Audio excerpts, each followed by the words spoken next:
I did it. Hey, Brian. How's How it are going? you? Good. So good.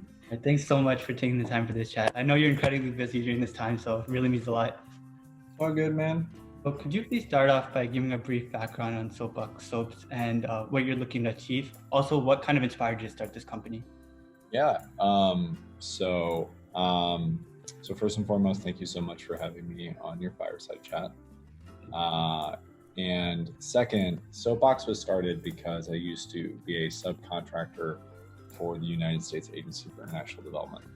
And I wanted to change the way that we were doing a lot of our water sanitation and hygiene work, especially hygiene, around the world. So I called up my best friend and I said, hey, we're going to start making soap. And every time someone we sell a product, we're going to donate a bar.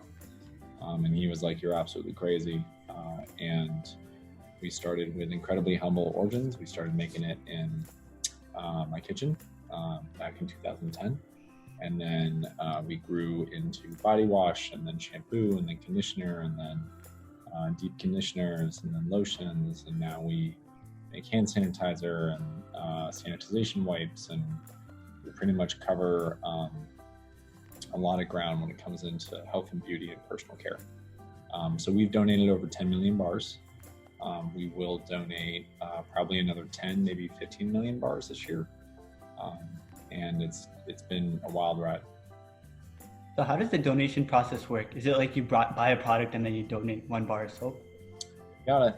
So how the bar of soap actually comes to be in wherever we're working all depends on where we're actually donating. So if we donate to outside the country, we'd much rather have that bar of soap actually come from that country. So whether it means that we're buying from a competitor or an international competitor, or we're actually funding a recycling effort and or the production of soap within that particular community or country, that's the goal. And the reason we do that is so that we don't actually flood a local marketplace with a donated good.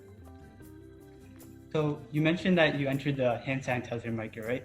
So how has that helped you scale your business? And did it have like a major implication? Yeah, so we don't let this hair fool you. We actually were a multi-million-dollar company before COVID, but we just had a bunch of very close relationships with retailers who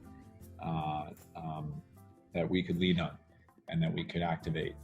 So what that means is that we were able to drastically increase our ability to go after and help and just be there for frontline workers, and then be there for our retail partners and our customers. But we will 10x this year. So what that means is that we're going to be able to do more in terms of giving in our mission, but then also we're going to be able to invest more in building out more products and building out awareness of our brand and just building the overall company. So how difficult was it to tap into this new market? Like, was it hard to switch your level of production? I'm a big believer in teams.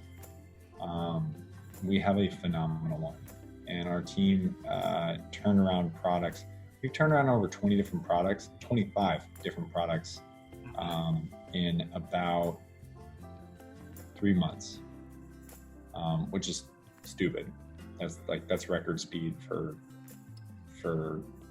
any CPG organization. What are some of the greatest successes you had so far? I know you partnered up with major retailers like so could you give a couple more examples and some more numbers to kind of understand the significant growth you've had? Technically, I am not supposed to mention the person that you just mentioned, so I didn't hear that.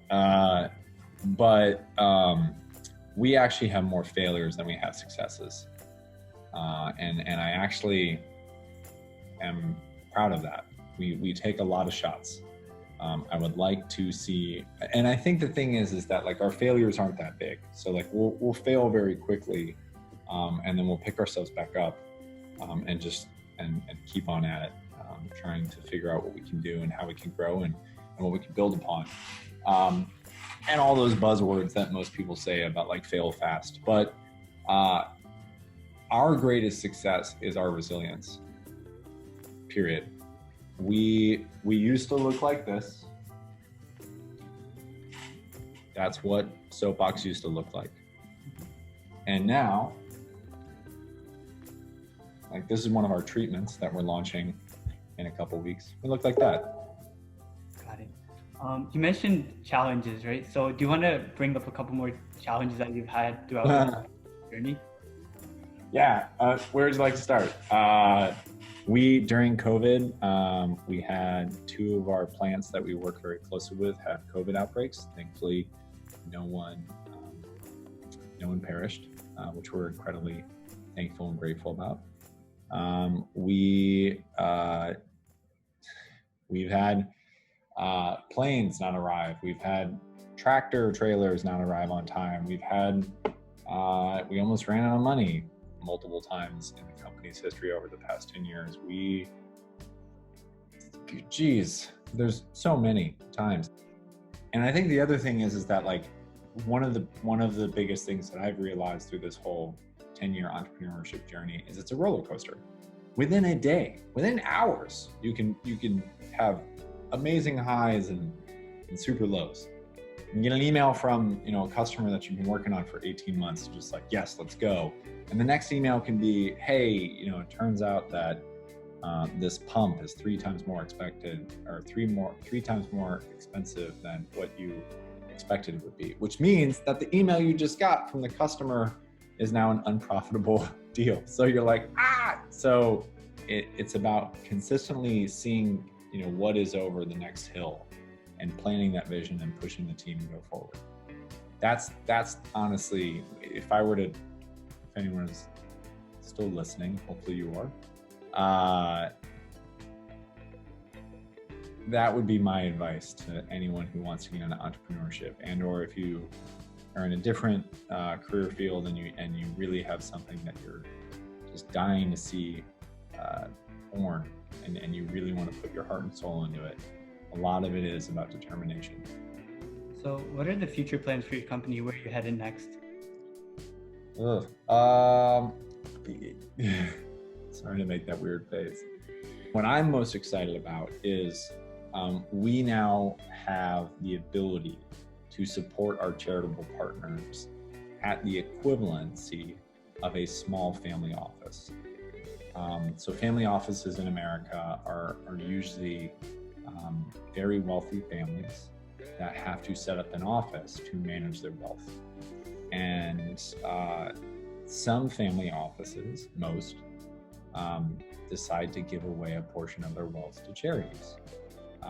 Our company now has the amount, because of how many units we're selling, to set up almost an impact arm of Soapbox. And that was exactly the dream. That was the dream, right? So like, how do we get all of these hygiene-focused non-for-profits focusing less on holding a gala or trying to get people to donate to them, but just focused on the reason that they wanted to become non-for-profits?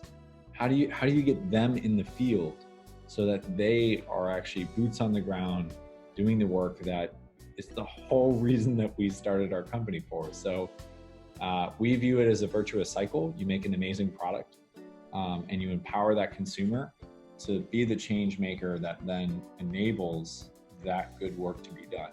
And we really are just the conduit. We're the partner making that happen. But that consumer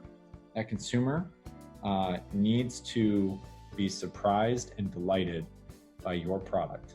And it has to be the product and only the product. And the mission is the cherry on top. But because of that, because we're able to create an amazing product at an affordable price point and using natural ingredients, then we're able to bring her or him into our brand. And now all of their purchases of anything that's Soapbox is able just to continue that virtuous cycle. So do you have any last words? Is there something else you would like to mention before signing off? Yeah, for anyone that is about to go to college or about to graduate, it's a really scary time right now.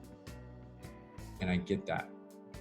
And I graduated in 2009. when, you know, the Great Recession was happening, which now doesn't look that great. So I can empathize. Here's what I really want you to do. It's difficult because this also comes with some privilege, and I want to acknowledge that. Do not take the first job that's offered to you. If the only reason you're accepting it is because it's a job, please take the time. And if you're still in school, obsess about trying to find what you really like doing. And it's a terrifying thing to try to grapple with, right? Because essentially, a lot of people don't know what they want to do. I know 45-year-olds and 50-year-olds who are still trying to figure out what they want to do when they grow up. And I'm telling you, from a 32-year-old who gets to do what he loves every day,